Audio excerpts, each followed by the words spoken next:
জন্তু জানোয়ারদের সম্বন্ধে এমনি কতগুলো অবাক করে দেওয়া ফ্যাক্ট যেগুলো আপনাকে কেবল এই জন্তুটাই বলতে পারবে। যেমন সবার প্রথমে মগরমাছ না মানে কুমিরের প্রায় 80টার মতো শঙ্কু আকৃতির দাঁত রয়েছে বস, যেগুলো সারা জীবনে প্রায় 50 বারের মতো ভাঙে আবার নতুন গজিয়েও যায়। নেক্সট আন্টার্কটিকাতে যে পেঙ্গুইন রয়েছে তারা সাল 2100 অব্দি পুরোপুরি বিলুপ্ত হয়ে যাবে এবং আপনি এই সুন্দর প্রাণীগুলোকে আর দেখতে পাবেন না। নেক্সট এই যে মৌমাছি হয় না, এটা কিন্তু কেবল দিনের আলোতেই উঠতে পারে, হ্যাঁ কিছু কিছু টাইপের মৌমাছি ছাড়া। নেক্সট ট্রনগ্রন নামের এক ধরনের হরিণের মতো প্রাণী রয়েছে যারা তাদের চোখ দিয়ে এত ক্লিয়ার সবকিছুকে দেখতে পায় যে রাতের আকাশে তারা শনি গ্রহের রিংটাকে পর্যন্ত দেখতে পায় বস। নেক্সট যেমন আমরা মানুষরা হাওয়াকে দেখতে পাই না, ঠিক তেমনই ভাবে মাছ জলকে দেখতে পায় না। নেক্সট অ্যাপস নামের এক ধরনের বাঁদরের মতো প্রজাতি রয়েছে যারা এতটাই ইন্টেলিজেন্ট হয় যে এরা মানুষের মতো ভাবনা চিন্তা করতে পারে। এবং নেক্সট মশা, আপনি যেখানেই থাকুন না কেন একটা মশা 30 ফিট দূর থেকেও বুঝতে পেরে যায় যে কোথায় মানুষ রয়েছে এবং তারপরে এসে তারা অ্যাটাক করে,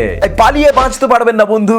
এবং নেক্সট স্ট্রিপ্ট পোলক্যাট, এটা ওয়ার্ল্ডের মধ্যে সবথেকে দুর্গন্ধ প্রাণী। এই ব্যাটা যখন আত্মরক্ষার জন্য গ্যাস রিলিজ করে তখন সেখানে জন্তু জানোয়ার মানুষ যেই থাকুক না কেন তাকেই সেই গ্যাস 10 মিনিটের জন্য টেম্পোরারি অন্ধ করে দিতে পারে। এবং নেক্সট এই ওয়ার্ল্ডে অনেক সুন্দর সুন্দর জন্তু জানোয়ার পশু পাখি রয়েছে, কিন্তু এটা দেখুন বন্ধু, এটা হলো ব্লব ফিশ, যেটা হলো পৃথিবীর সবথেকে বিচ্ছিরি মানে বাজে দেখতে একটা জন্তু।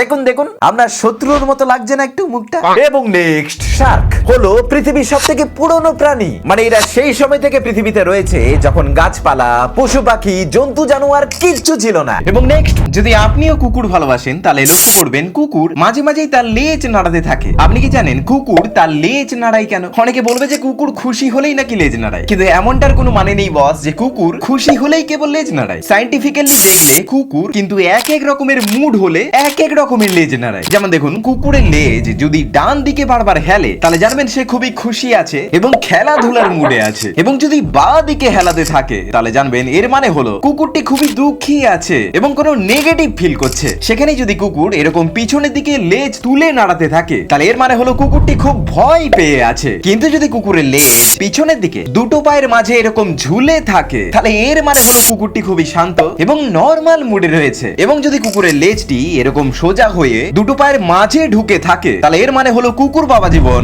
অন্য কুকুরদের ভয় দেখানোর মুডে রয়েছে বস। ভাই সেই কুকুর আপনার কতটা ভালো লাগে এবং রাস্তার কুকুরদের দেখলেই আপনি কি কি খেতে দেন এটা কমেন্ট করে জানান দেখিনি। এবং নেক্সট নরমাল কিউট দেখতে এমন কতগুলো জন্তু যেগুলো আগে মোটেও কিউট দেখতে ছিল না। যেমন সবার প্রথমে কুকুর, আজকাল লোকে ঘরে ঘরে কুকুর পোষে, আদর করে খেতে দেয় কুচি কুচি পু, কিন্তু আমার মনে হয় না আগেকার দিনে মানুষ এগুলোকে পুষতো। কারণ দেখুন একদম শুরুর দিকে কুকুর কি ভয়ানক কি কুখার দেখতে ছিল, মানে মানুষকে এর সামনে পুরো বাচ্চা লাগছে। এবং নেক্সট বাঘ ফড়িং, যেগুলো আমরা ছোটবেলায় অনেক ধরেছি, কিন্তু এর আসল সাইজটা জানলে আপনি ভয়ে আর এগুলোকে ধরতে যাবেন না। কারণ দেখুন আগেকার দিনে এই বাঘ ফড়িং কত বড় ছিল মানুষের তুলনায়, মানে বাঘ ফড়িং নামটা এত করে স্যুট করছে বস। এবং নেক্সট কেন্ন, আজকের টাইমে এগুলো দেখতে একদম ছোট ছোট হয়, কিন্তু বরাবর কিন্তু এমনটা ছিল না। আগে এটা এত বড় হতো যে যেটার উপরে চেপে আপনি ঘুরতেও যেতে পারবেন। এবং নেক্সট স্লথ, এটা খুবই ঢিলা মানে কুড়ে মানে অলস প্রকৃতির প্রাণী হয়, যেগুলো খুবই স্লোলি চলাফেরা করে এবং যে জন্য এগুলো খুবই কিউট হয়। কিন্তু আগে কিন্তু এমনটা ছিল না বস, আগে এগুলো এত বড় হতো যে যেগুলোর সামনে